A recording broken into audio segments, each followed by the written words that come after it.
Friends, હું doctor નમ્રતા Trivedi homeopathic ક્લિનિકમાંથી.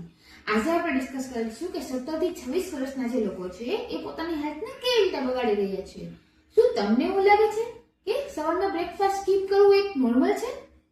શું Maggi ખાવાથી, ટી પીવાથી, રેડ બુલ પીવાથી તમારી લાઈફ સેટ છે?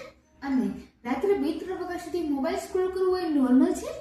એક વાત યાદ રાખજો, 17 વર્ષ સુધી બોડી આપણું એડજસ્ટ કરી લેશે, પણ જેવી 26 ની ઉંમર થશે એવી જ આપણી ડાયજેશન સિસ્ટમ વીક થવા લાગશે, વેઇટ વધવા લાગશે, સ્કિન પ્રોબ્લેમ થવા લાગશે અને જ્યારે પણ કોઈ પણ વસ્તુ પર ફોકસ કરવું હશે, કોન્સન્ટ્રેટ કરવું હશે તો 20 સેકન્ડથી વધુ રહેશે નહીં. કારણ સિમ્પલ છે, અત્યારે જે તમે હેબિટ બનાવો છો એ તમારું ફ્યુચર હેલ્થ નક્કી કરે છે. જો તમારે 30, 40, 50 વર્ષે હેલ્ધી રહેવું હોય તો આજથી જ ઘરનું જમવાનું સ્ટાર્ટ કરો, પ્રોપર સ્લીપ લો, વોકિંગ કરો, સનલાઇટમાં જાઓ અને રોજનું 2 થી 3 લીટર પાણી પીવો. જો તમે નાની એજમાં તમારી હેલ્થને ઇગ્નોર કરશો તો તમારી બોડી તમને ઇગ્નોર ક્યારેય નહીં કરે.